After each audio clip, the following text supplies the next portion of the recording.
I'm Professor Bernd Rosenkranz, convener of Chapter 2, and together with Professor Babette Rabi will present our project on government leadership, governance, and institutional arrangements. This on behalf of our whole team of authors listed on this slide, who have all demonstrated much dedication to this project. And I would also like to specifically mention the very efficient and valuable support by our project manager, Marie Kirsten, as well as Siran Kobo, our DPME liaison. Effective implementation of countermeasures in adversity and crisis situations, such as the COVID-19 pandemic, requires strong leadership and institutions. These have to take into account the respect for human rights.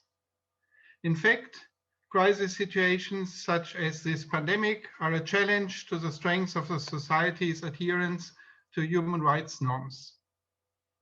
In fact, the response has an impact on basic rights such as free movement and assembly, economic activity, access to food, access to institutions of learning and public service delivery. The qualitative methodology applied in this project has been similar for most chapters. This involved data gathering by different means and the use of interpretative and descriptive techniques.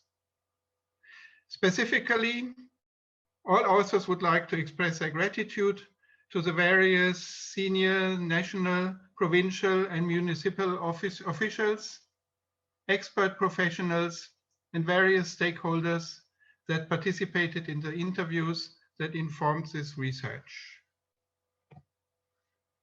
Sections covered in our chapter are the legal framework for disaster management, timelines of events, intergovernmental relations and subnational responses, then the preliminary lessons learned, leadership and governance recommendations for a resilient disaster management system, and finally, immediate recommendations. Chapter 2 includes a presentation and discussion of timelines for key events and for measures taken in South Africa, and also some important international events before the pandemic struck South Africa in March 2020. It should be noted that the issue of pandemic preparedness was already raised before the COVID-19 crisis, which is discussed in the chapter and shown on this slide. And then I would hand over to Babette. Thank you, Bernd, Professor Rosenkranz, for that introduction. So in terms of the findings of the report, there are some preliminary lessons that is categorized into 6 parts.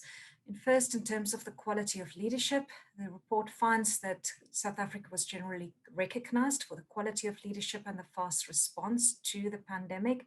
And there was a lot of established structures that provided for an evidence-based response to the pandemic. But we also found some noticeable leadership failures and deficiencies. Predominantly, we see that there's a miscommunication between different leaders that is causing confusion in terms of the mandates and the instructions that comes through. There are different approaches to dealing with different sectors that also contribute to this confusion. There's a lack of evidence in all of the cases that explains why government made certain choices. And in the end, we conclude that while there was success in flattening the initial curve, it also may have lengthened that curve. The report recognized the immensely difficult task in balancing the need to save lives with the need to save livelihoods, but ultimately adopting a blanket approach that treated everybody in the same way may not be the most efficient way to deal with this balance. In terms of institutional capacity for disaster management, the report finds that the pandemic demonstrates that there are good institutional structures, but it also found some limitations in how these structures were mobilized. Some points to consider is the powers and functions of both the national and the provincial disaster management centers. The National Disaster Management Center in dealing with a health and a social response were perhaps not geared or previously exposed to such a nature of a pandemic. and that may have delayed the initial response to the pandemic.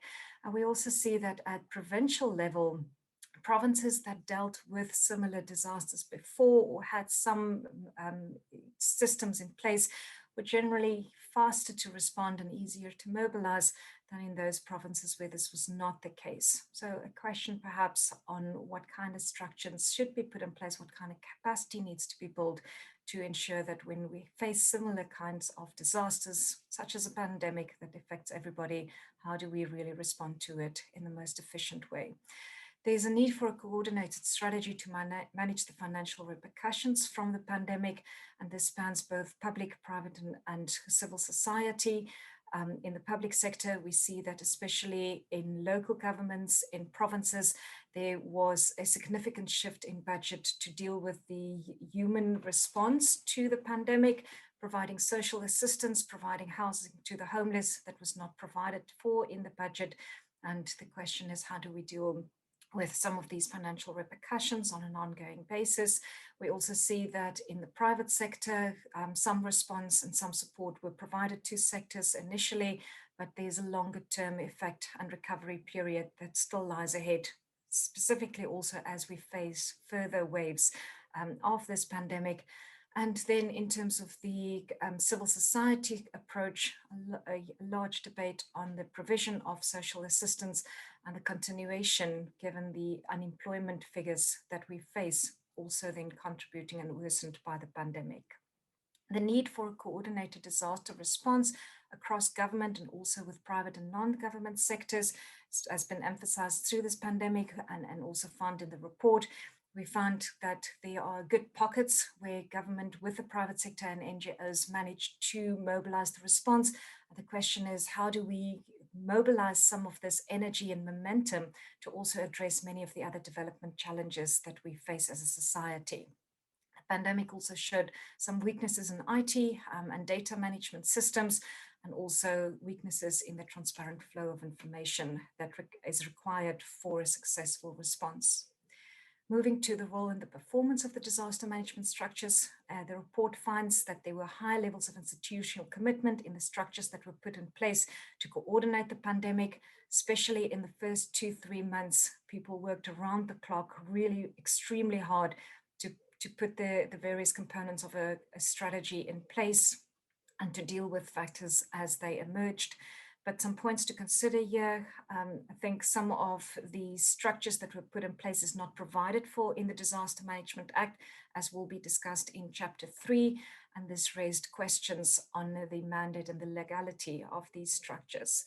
There's also some questions and some findings in the report that speaks to the nature of the response, which in most cases tend to be reactive to the crisis that was there at the time, instead of a proactive planning approach that tries to get ahead of a curve and try to manage the crisis that it doesn't worsen.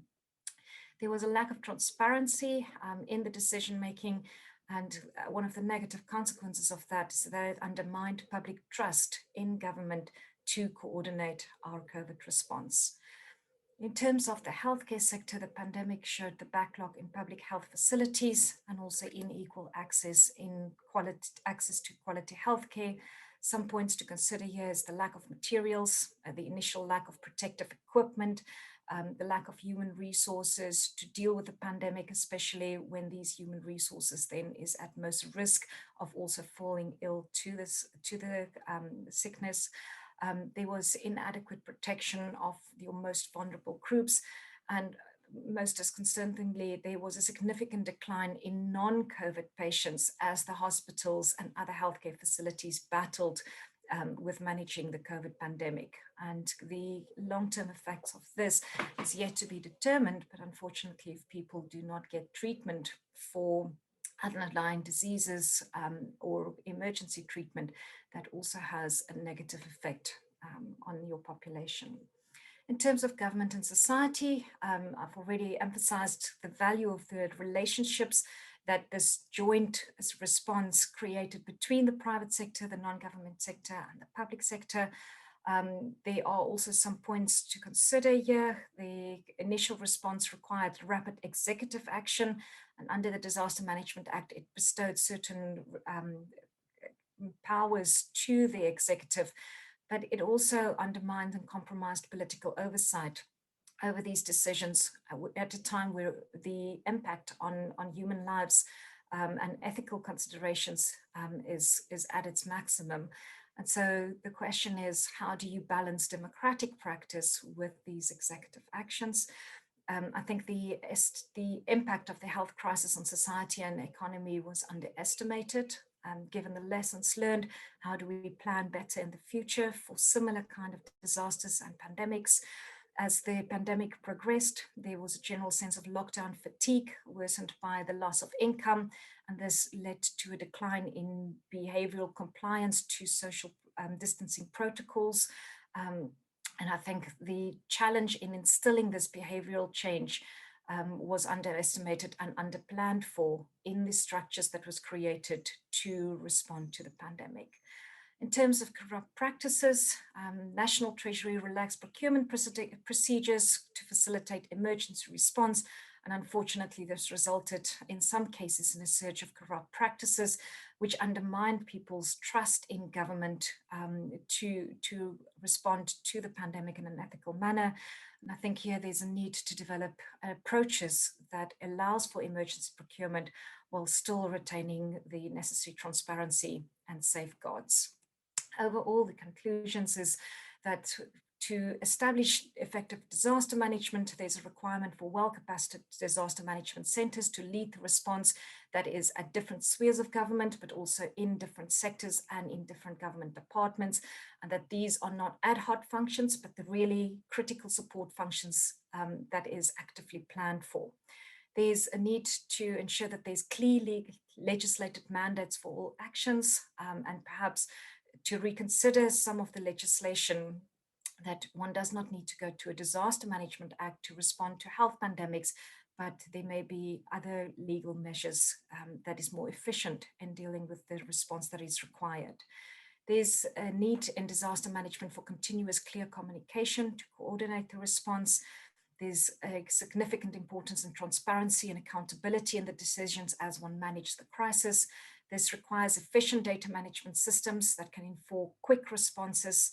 There's a need to focus on improving financial resilience in the public sector to really focus on the financial repercussions of disasters, either at a national or a provincial level, or across sectors or only within one sector.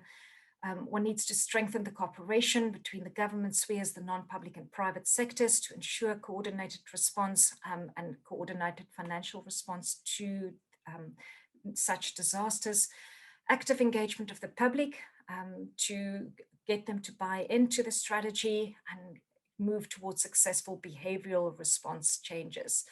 There's a need to address the constraints in the health sector and infrastructure sectors, and really a need to establish a resilient healthcare system that is well capacitated and can respond to this crisis or others. In terms of immediate recommendations, the report finds that there's a need to reevaluate and plan for evidence-based interventions at various alert levels, perhaps moving towards a more adjustable strategy that is also based on hotspots and tailors the response depending on the crisis at the time in a particular area. We need to ensure continuity of essential health services, and that brings us again to the issue of building a resilient healthcare system that can respond to the needs of the entire population and well-capacitated and sufficient healthcare providers. There's a need to improve IT, data management and data sharing systems to have efficient sharing of information that is relevant and enables an evidence-based response to the emerging crisis. There's a need to develop systematic approaches to emergency procurement that is both flexible and transparent. There's a need to ensure effective and inclusive communication strategies within government to ensure that the same message comes across. The need to provide continued regular information to the public so that they may understand what is happening, and this can promote trust in government as well as compliance to the rules as they are changed. Consider perhaps urgent investment in essential infrastructure such as the ports to prevent the backlog that we saw in the first 2 or 3 months of lockdown, to develop a better understanding of the informal sector and the response and the support that this sector specifically requires in also to recuperate from the pandemic and from future disasters, and finally to refine the disaster preparedness plan in line with the World Health Organization specifications. Thank you very much.